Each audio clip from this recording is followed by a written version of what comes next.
ini akan berbicarakan tentang kenapa dengan tajuk tu? Masyarakat di Malaysia tak nak kahwin ke?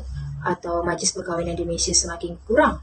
Tidak, kami akan fokuskan kepada adat, khususnya perkahwinan. Kami akan menerangkan melalui 5 elemen ini. Saya ingin membentangkan analisis sistem tentang adat perkahwinan kaum-kaum di Malaysia yang semakin lenyap. Analisis sistem. Malaysia merupakan sebuah negara yang terdiri daripada rakyatnya yang berbilang kaum.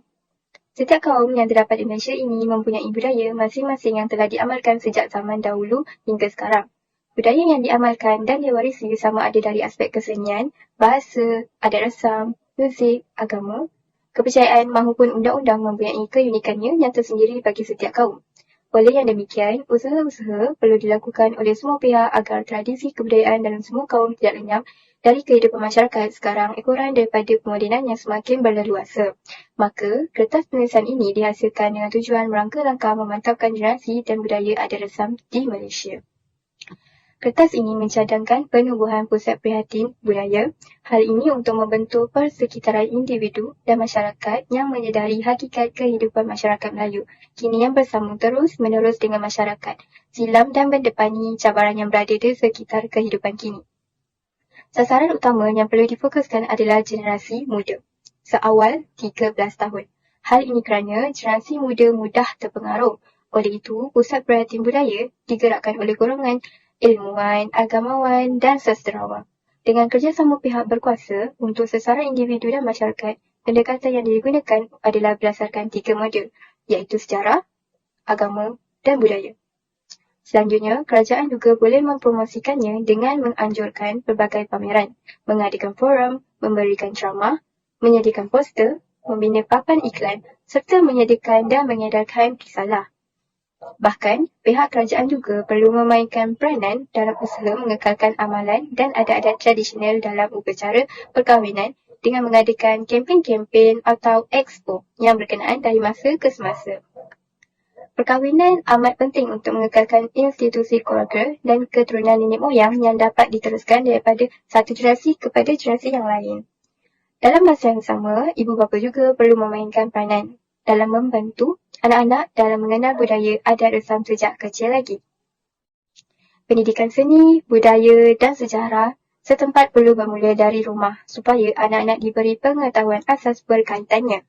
Ibu bapa juga boleh membawa anak-anak mengunjungi museum yang menyimpan bermacam-macam warisan khazanah negara.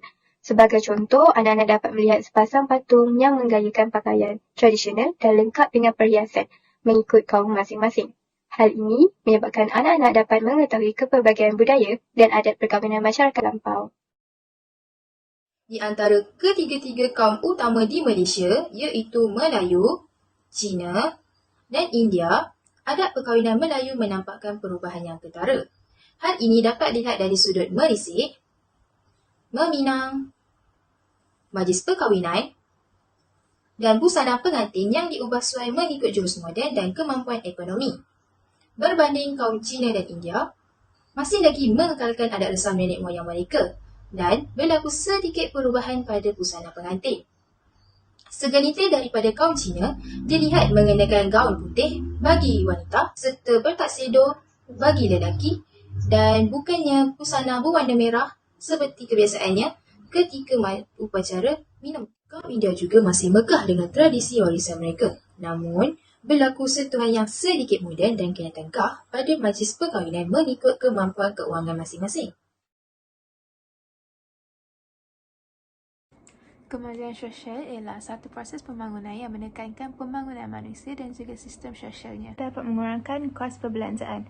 Bagi kaum Melayu, upacara bertunang merupakan antara satu upacara yang wajib bagi mereka dahulu. Namun kini, upacara tersebut tidak lagi dititik beratkan oleh orang Melayu dan mereka lebih memfokuskan kepada upacara majlis perkahwinan.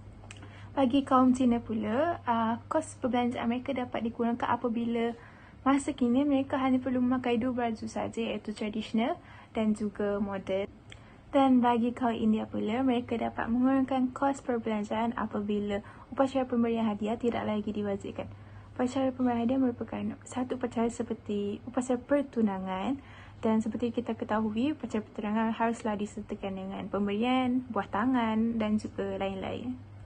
Seterusnya, selain daripada dapat mengurangkan kos perbelanjaan, kita juga dapat memudahkan urusan.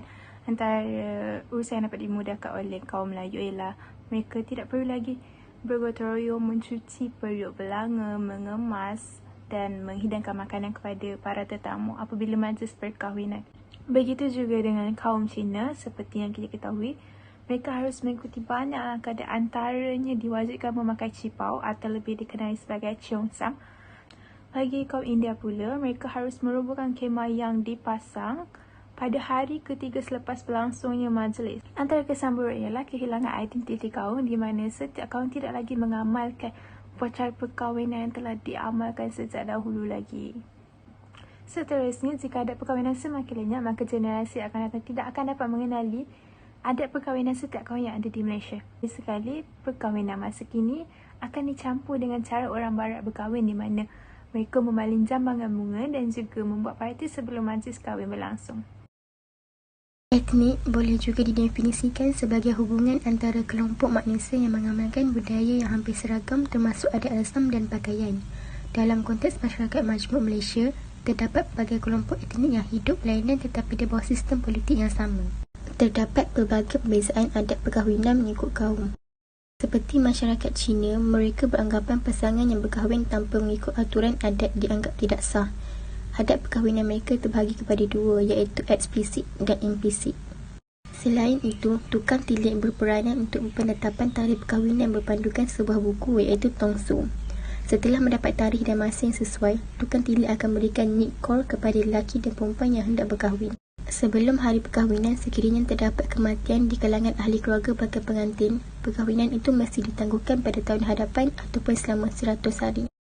Akhir sekali, sebagai bukti perkahwinan, pasangan pengantin akan menandatangani 2 pucuk surat perkahwinan iaitu Kek Fun Ching Su di hadapan beberapa orang saksi.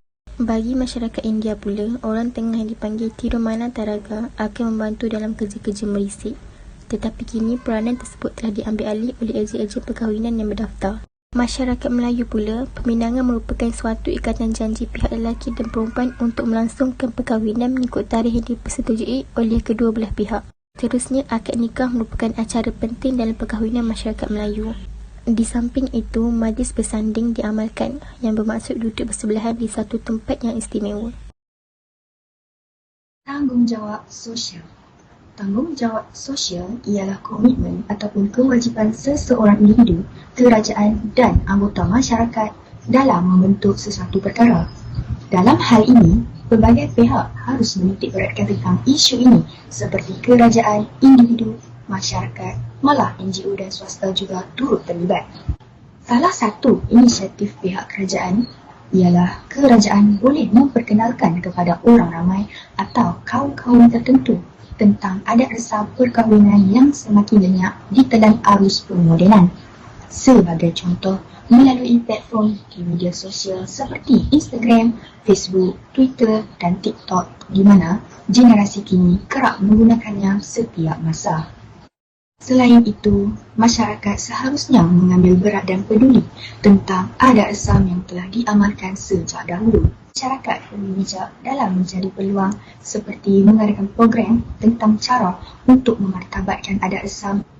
Di samping itu, seseorang individu perlu menambahkan ilmu pengetahuan supaya dapat mempelajari tentang adat resam. Seseorang itu juga perlu mengambil peluang untuk menghadiri kempen atau program yang dianjurkan oleh pihak kerajaan. Seterusnya, pihak sekolah menjadi peranan utama dalam membentuk murid ataupun pelajar untuk mengenali adat resam ini. Dalam hal ini, pihak sekolah boleh menambahkan mata pelajaran khas yang semestinya wajib untuk mempelajarinya serta menjadikannya mata pelajaran yang wajib untuk lulus. Pihak sekolah juga boleh mengadakan program-program yang menjemput pakar yang berpengetahuan